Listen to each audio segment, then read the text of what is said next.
It's musical chairs. And when the music stops, 310 people are going to be SOL, out of luck. And one person actually can claim that real ounce. The rest of the and so the only way that these types of things resolve is through crisis and an explosion in price.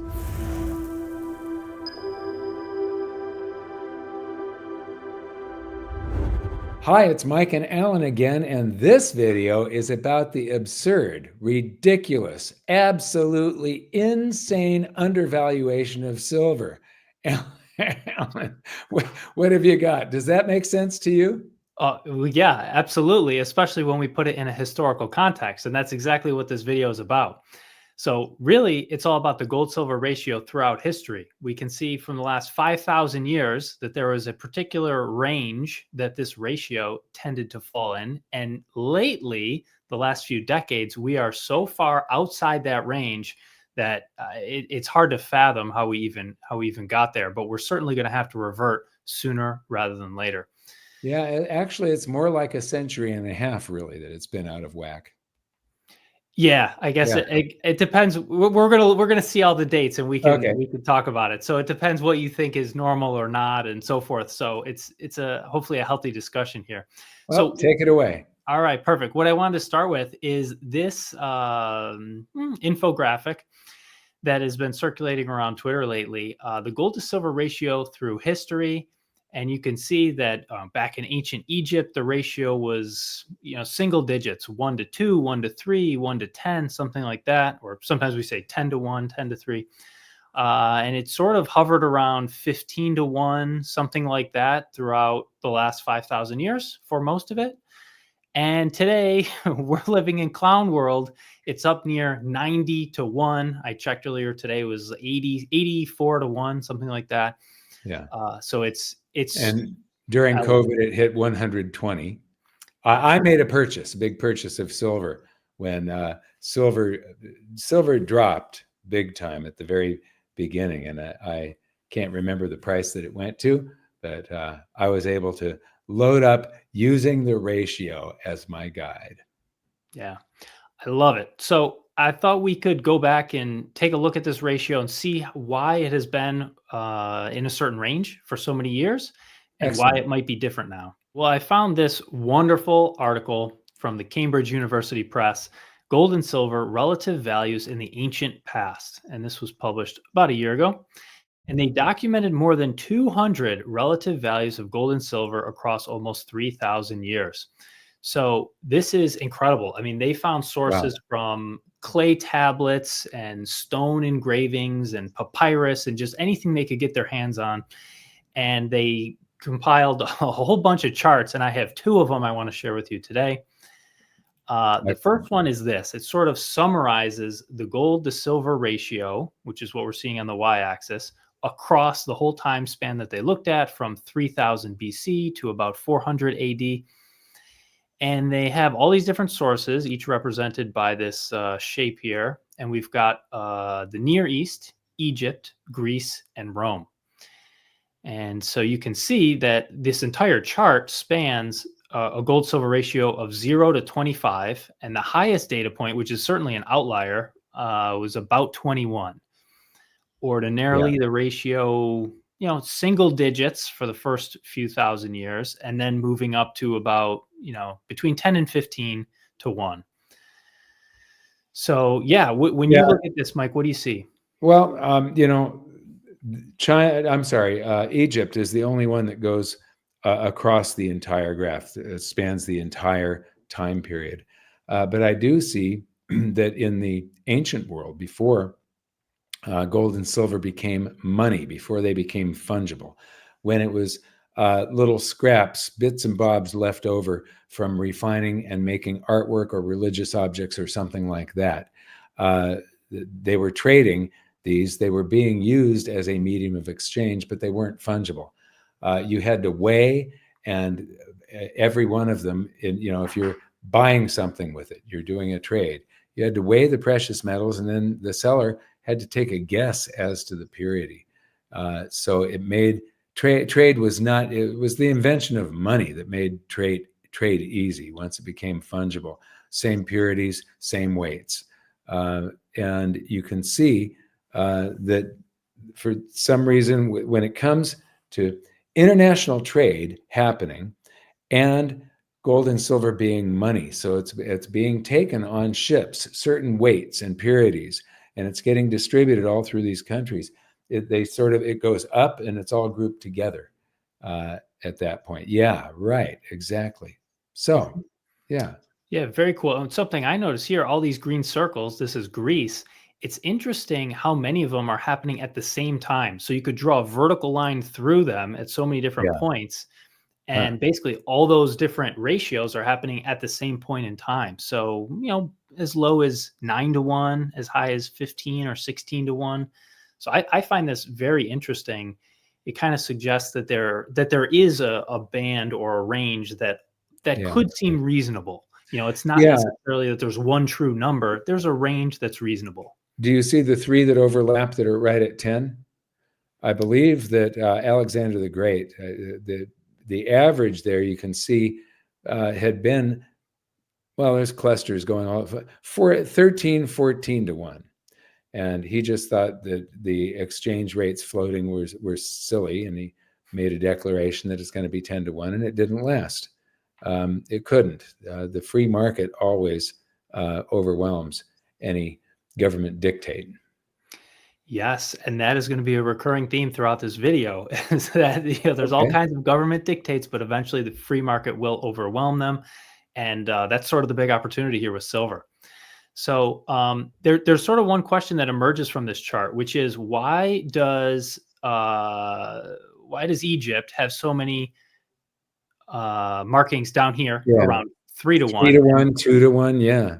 and then they kind of come up higher when international trade happens. Trade. Well, trade, yes, and so there's I put this this in my book. It was my theory that that whatever they were digging up that was circulating locally, it's the ratio of how much gold there is in circulation compared to how much silver there is, and that was in my first book. And at that point, it was only conjecture on my part. I just said, well, this is logical. It's probably the reason. Yes. Well, I think this map here, which comes from that same article I just showed, I think this absolutely corroborates your hypothesis. Yes, So, I'm glad you found this. Yeah, this shows it does. Wow. Gold and silver deposits, and you can see around Egypt and the surrounding area, it's all gold deposits. There's very few silver deposits. It's hard to find these little silver plus marks compared to the rest of Europe and Africa and so forth. Silver is fairly abundant. In my book, I had said that there was a point in ancient China where silver was twice as valuable as gold. And if you look at northern China on here, that cluster right there, there's only one silver mine in there, and it's all gold mines. Well, there might be two silver mines, but in that or the cluster that's at the very top, going to the right on that map, that one. If there's so much gold being dug up and no silver. Now, one of the things that this map doesn't show, that it says gold deposit, silver deposit. It doesn't tell you the size of the deposit. You might have a whole bunch of tiny gold deposits and one giant silver deposit, and that upsets the ratio. But still, this would, I can see that silver being twice as valuable as gold in some areas on the planet before all the areas were connected together is entirely it's a high probability. Mm-hmm. Yeah, it makes sense to me. And that's what the researchers of that article found. This one I showed here is they basically said that the exchange rates are largely determined by the availability of the metals. So pretty much driven by scarcity. Okay. Yeah, so moving right along here, I wanted to fast forward up to the year 1687 and show the gold silver ratio since then. And you could see that it was, pretty level, well under 20, around, I guess, 16 or so, until 1873. And that's often called the crime of 73, at least in the United States. And then the ratio started to become extremely volatile. So as you mentioned, the last 150 years, it's been out of whack, definitely. So yeah, I guess I can elaborate a bit on the crime of 1873. Basically, in the United States, this is when silver was demonetized. I know you take issue with that word a little bit. Do you want to explain why you don't like that word, demonetized? Well, it wasn't complete. We still had very low value silver certificates. So the paper currency was redeemable in silver dollars. And we did issue silver dollars. Again, there's a Morgan series that's the early 1920s. I can't remember. And there's some I can't remember the one after Morgan silver dollars, but that I think was 1927 or something like that, where we issued a whole bunch more. And even when I was a kid, there were still silver certificates. And so it wasn't completely demonetized. It was relegated to change, basically. It wasn't being, if you were a foreign government or something like that, the Treasury was not holding silver that they could back up their notes with. They backed it all up with gold. And so we stopped using silver when it comes to large transactions and the government making the dollars that somebody is holding redeemable. There's one other thing I'd like to point out on this chart. I can't remember exactly what it was, when it was, but you see crime of 73, it starts to rise. But then it sort of goes vertical right there. Yeah. And I believe that is where they discovered the Silver Valley in up near Coeur d'Alene, Idaho, the largest silver discovery on the planet. And then just a few years later, the Comstock lode in Nevada that just barfed out this immense quantity of silver in just a couple of years. And then the discovery was depleted at that point. And so, so we demonetized. The government is liquidating the largest silver hoard on Earth. And then we find all this. So there's this ton of new supply that comes to the market right in that period. Yeah, it makes sense. And what's interesting is you can't even see the effects of like the California gold rush, Wow. like 1849, because everything was fixed by law. So even if you do get a huge influx of one metal or the other at that time, it shouldn't upset the ratio, provided the government can enforce it. So yeah, we do get big discoveries from time to time, but like on balance, in the long run, the ratio of their prices should be in proportion to the ratio of their scarcities. Maybe not exactly, but it should be. They were still minting silver dollars, but this is the price of the ore. This is basically the price that the mining companies would be selling to the Treasury, or if you're buying bars. But there was still basically a peg on a silver certificate. So a $1 silver certificate was 1/20th of a $20 bill, which was a $20 gold piece. So it had a government peg just because of the denomination of the bills that backed it and the silver dollars that you could trade for your $20 gold piece. Mm-hmm. Yes. And by the way, the crime of 73 isn't the only thing that happened in 73. There were two other instances, two other big events that happened around the world, one in the German Empire and one in the Latin Monetary Union. So the International Classical Gold Standard commenced in 1873, almost by accident, by the way. It's largely considered to be an accident that the world went on a gold standard as a result of several things happening. The German Empire decided to transition from the silver North German Thaler. That's the root word of the dollar that we have, dollar. And the South German Gulden to the German gold mark, reflecting the sentiment of the First International Monetary Conference in 1867. Okay, blah, blah, blah. 1867, isn't that about the end of the Civil War? Yeah, 2 years later. Mm-hmm. Yeah, okay. Yes. Okay. So, anyways, the following countries switched from silver or bimetallic currencies to gold in the following years: and German Empire, Latin Monetary Union, Scandinavian Monetary Union, Netherlands, Ottoman Empire, Austria-Hungary, Russian Empire.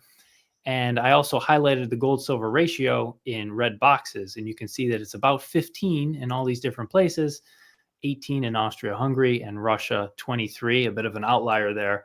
But yeah, just in the 1870s, I mean, a pretty modest and consistent ratio of about 15 or 16 to 1. That outlier of Russia makes me wonder what happened in their currency supply, because that creates an arbitrage opportunity. Somebody can export one bag of coins of one metal and buy, swap it for a different metal. When you bring it back, you can buy two bags now. And so you keep on repeating the process. And what happens when you're out of step with the rest of the world? Either your gold or your silver is going to leave. Mm-hmm. Yeah. So I didn't have time to research whether or not that happened, but I'm sure some people took advantage of it. Yeah. So, anyways, very, very interesting how that played out. And I do want to zoom in a little bit on some of the more recent things in case you want to comment on some of the developments that have happened since then. 1939, the gold silver ratio peaked at 98 to 1 after Roosevelt set gold at $35 an ounce. 1945, Bretton Woods. 1971, Nixon took us off the gold standard. 2020, you mentioned earlier that the gold silver ratio peaked over 125. Wow. As a result of the COVID pandemic. So anything you see here that you want to comment on, Mike? Well, something that's missing is 1966, when Lyndon Johnson created what David Morgan refers to as the Johnson sandwich, when there was copper in when they took silver out of our coinage. And so the Gresham's law was kicking in, and silver coinage was disappearing from circulation. And there wasn't enough. I mean, I've got quotes from Johnson saying, we got to have coins for parking meters and stuff like that. There was literally a shortage of pocket change. So, wow. Amazing. Anyway, yeah. Yeah. The one thing that I would add here, beyond what you said, is in 1975, basically allowing gold and silver futures and paper metal, basically. Yeah. So Also, that one little spike down that goes down below 14, that is January 1980, when silver, gold had been rising for months and months and months. And it was about November of 1980, that's 1979, that silver finally really took off like a rocket and soared from about $4 to $50. And so the gold silver ratio spiked. And I think that day is coming again. And that will be an alarm to either start considering selling your precious metals or converting your silver to gold and getting many, many times more gold than you paid for. That's the reason, it's been so out of whack that I haven't bought any gold in a long time, because I look at the ratio and I just can't allow myself to buy gold at these prices, this out of whack ratio, because eventually things return to the mean, and all the paper gold and silver that's traded today is building up pressure. The free market has not been able to resolve this issue because the paper is preventing it. So let's move on. yeah, absolutely. Speaking of paper, I took this. This is a screenshot from the U.S. debt clock. Look at this. The paper silver to physical silver ratio is 411 to 1. Paper gold to physical gold ratio 133 to 1. So that means for every physical ounce of metal, there's 100 or 400 paper ounces of the corresponding metal. And they all think they have title to that same ounce. So it's musical chairs. And when the music stops, 310 people are going to be SOL. out of luck. Yeah. And one person actually can claim that real ounce. The rest of the and so the only way that these types of things resolve is through crisis and an explosion in price.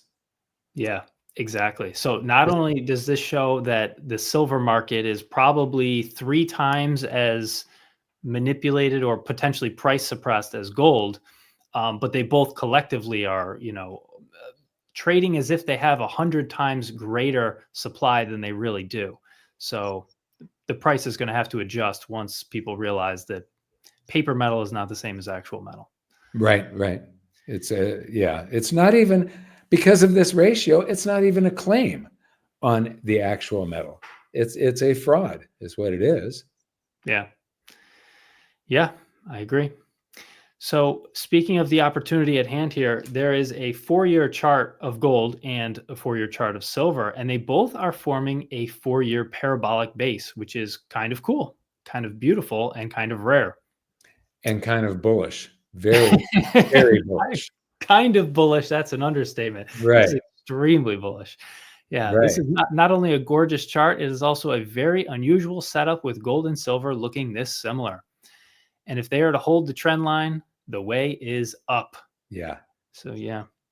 Yeah, all of this supports what I've been saying for years is that you will see silver in the triple digits. It really needs to be there to get that supply back up. And then for the past couple of years, several years, we've had a supply deficit, and we're just with all of the battery technology and solar that's coming out right now, the industrial demand for silver. And all you need is a crisis and people actually wanting it when there's monetary demand. When gold and silver start acting like money once again, then you're going to see some real fireworks, some fireworks in gold, and sort of a nuclear bomb in silver. I mean, it's going to be huge. Yeah, absolutely. And speaking of fireworks and gold, I wanted to include the comparison of today's gold bull market compared to that of the 1970s, just as a starting point. And then obviously silver is amplified on top of this. So you presented this chart at Limitless recently. Do you want to describe what you're seeing here? We originally did this chart, you and I, back in 2022. And basically, I asked you to do what they do, something called Elliott wave, for anybody that doesn't know. When something is rising, it goes up in like 3 or 5 waves. So it'll go up in wave 1, wave 2, wave 3. And I had you take the lowest price that gold traded at between 1980, and I believe we did this in October of 2022. And so it didn't have that extension on it. It had the up wave and then that bowl. It didn't have that area, that tail. And then you updated it for Limitless that I appeared at just, I don't know, 4 months ago or something like that. And you explained in a video that, so I was going, wow, what happened? It diverged. And I'm going, oh no. And then you were the one that said what happened right during that period where it diverged. What was it? COVID. COVID, lockdowns.